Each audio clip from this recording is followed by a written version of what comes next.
अधिकारी ने जमीन पर गिरी हुई टॉफी उठाई और उसे एक सैनिक के मुंह में ठूंस दिया। सैनिक को बहुत अपमान महसूस हुआ, लेकिन उसने कुछ नहीं कहा क्योंकि वह देश छोड़कर भागने की योजना बना रहा था। देर रात जब सभी सो गए, वह वेंटिलेशन के एक छेद से चुपचाप कैंप के बाहर निकल गया। इसके बाद वह पहले से खोदी गई सुरंग में घुसा और रेंगते हुए बाढ़ पार कर अंततः बारूदी सुरंगों वाले क्षेत्र तक पहुंच गया। उसने एक डंडे की मदद से हर बारूदी सुरंग की जगह चिन्हित की और उनसे बचने के लिए एक नक्शा बना लिया। सीमा को देखकर उसकी आंखों में उम्मीद चमक उठी। तभी अचानक एक धमाका हुआ। एक जंगली सुअर बारूदी सुरंग पर चढ़ गया था। सैनिक घबरा गया कि कहीं उसकी मौजूदगी का पता न चल जाए, इसलिए वह तुरंत वापस कैंप लौट आया। अगले दिन वह सैन्य आयोग के कार्यालय पहुंचा। मौका मिलते ही उसने दराज से एक पास निकाल लिया। फिर उसने फुर्ती से अपनी तस्वीर काटकर उस पर चिपका दी। उसने पास पर आधिकारिक मुहर की छाप उतारने की कोशिश की, लेकिन चाहे जितना दबाव डाला कोई निशान नहीं बना। इसलिए वह चुपके से अपने वरिष्ठ अधिकारी के कार्यालय में घुस गया। उसने एक पेन की मदद से बंद दराज खोली और सफलतापूर्वक पास पर मुहर लगा दी। अब उसे वहां से निकलने की जल्दी थी। तभी वह अचानक रुक गया। उसने पीछे मुड़कर देखा तो दो संतरी उसे ध्यान से घूर रहे थे। सैनिक ने खुद को अधिकारी बताकर कहा कि वह अचानक निरीक्षण करने आया है। संतरी उसकी बात पर जरा भी शक नहीं कर पाए। उसने उनसे दूरबीन ली और चारों ओर नजर दौड़ाई। उसने देखा कि बैरक चारों तरफ से खड़ी सुरक्षा में थी और मुख्य द्वार ही बाहर निकलने का एकमात्र रास्ता था। इसके बाद वह पार्किंग में गया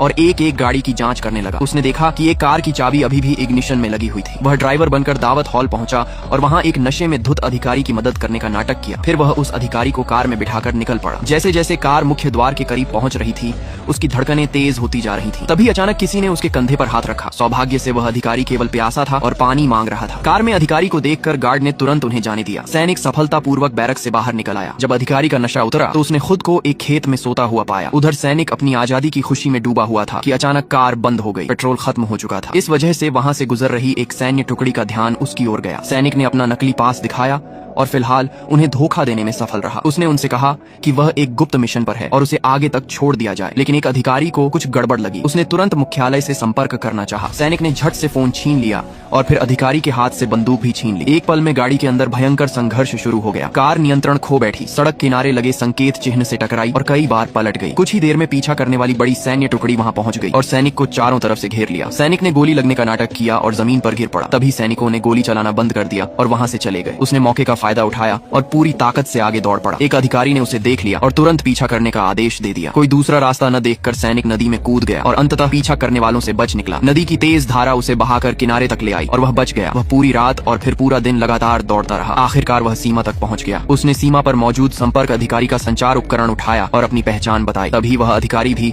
उसके पीछे पीछे वहां पहुंच गया। सैनिक ने भागने की कोशिश की, लेकिन अधिकारी ने उसे गोली मार दी। फिर भी उसने असहनीय दर्द से